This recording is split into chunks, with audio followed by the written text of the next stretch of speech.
దీంట్లో ఒక్క నిందించట్లా. TTD board ఉంది, వైసీపీ కాన్స్టిట్యూట్ చేసిన టీటీడీ బోర్డు ఉంది. వైవి సుబ్బారెడ్డి గారు ఉన్నారు టీటీడీ చైర్మన్గా, టీటీడీ ఈవోగా ధర్మారెడ్డి గారు ఉన్నారు. మళ్ళీ వాళ్ళు కాకుండా కొత్తగా వచ్చారు. ఈ 5 సంవత్సరాలు ఈ బోర్డు ఏం చేస్తూ ఉంది? ఈ టీటీడీ బోర్డుని మేము ప్రశ్నిస్తున్నాం. మీరు బయటికి రండి. గత ముఖ్యమంత్రి ఏం చేసి ఉండాల్సింది? వచ్చినప్పుడు మీరు పంపించండి ల్యాబ్స్కి.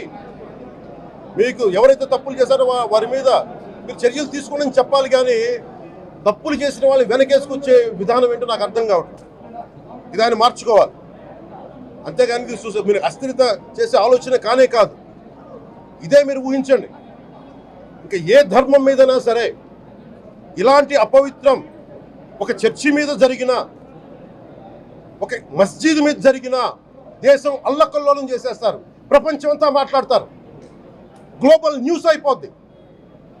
కానీ దేశంలో కోట్లాది మంది హిందువులు అపవిత్రమైతే, ఈ ప్రసాదం అపవిత్రమైతే ఒక్కరు కూడా మాట్లాడకూడదు. ఇది సెక్యులర్ వ్యవస్థకు విఘాతం అంటే హిందువులకి మనోభావాలు ఉండవా? ఇది ఒక్కరు నిందించట్లా. అసలు మీరు ప్రస్తావన చేయకూడదు, ఇది తప్పు, ఇది మాట్లాడకూడదు అంటే ఎట్లా? ఇదే వేరే మతానికి మీరు అన్వయిస్తారా? నేను అన్ని మతాలని సమానంగా గౌరవించేవాడిని, ఇస్లాంని గౌరవించేవాడిని, క్రిస్టియానిటీని గౌరవించేవాళ్ళం. మేమందరం సనాతన ధర్మం అని మొత్తుకుంటున్నాం. దేనికి సనాతన ధర్మం అంటే? సనాతన ధర్మానికి ఒకరు ప్రారంభించింది కాదు. ఇది ఒక వ్యక్తి కూర్చోబెట్టి ఒకరు స్టార్ట్ చేసింది కాదు. ఇది కొన్ని వేలాది సంవత్సరాలుగా అన్ని మతాలని, అన్ని విశ్వాసాలని అలింగనం చేసుకున్న నేల ఇది. అలాంటి విశ్వాసాలకి దగ్గర తీసుకున్న ఈ నేల మీద ఇలాంటి అపవిత్రం జరిగితే, రిపీటెడ్గా జరిగితే, ఒకసారి కాదు 2 సార్లు కాదు, రిపీటెడ్గా జరిగితే ఇప్పుడు కూడా మాట్లాడకూడదంటే అది తప్పు చేసిన వాళ్ళం అవుతాం. మేము దోషులకి శిక్ష పడాలి. ఫుడ్ అడల్టరేషన్ ఇది మేము కాదంటలా. టీటీడీ బోర్డు టీటీడీ బోర్డు బాధ్యత తీసుకోవాలి.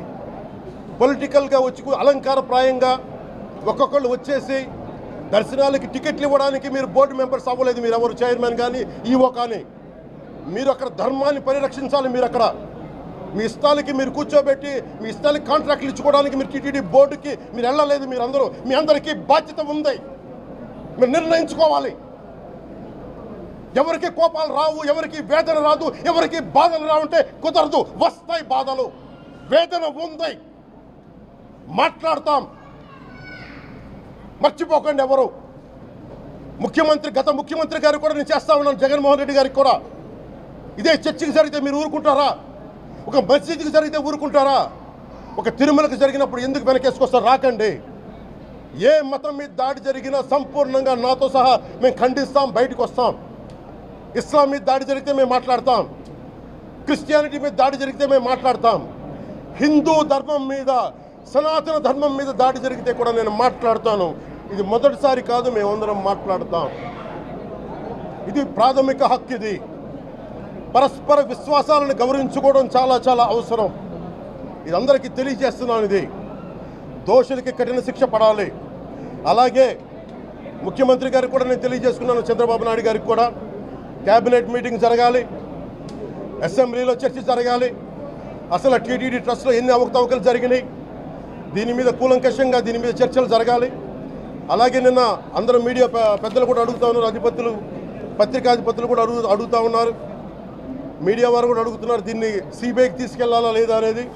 అది గౌరవ ముఖ్యమంత్రి గారు నిర్ణయం తీసుకోమని. మీరు ఏ నిర్ణయం తీసుకున్నా క్యాబినెట్ మీ వెనకాల ఉంటుంది, ప్రజలు మీ వెనకే ఉంటారు. ఇది ఇక్కడితో ఆగాలని మనస్ఫూర్తిగా నేను కోరుకుంటున్నాను.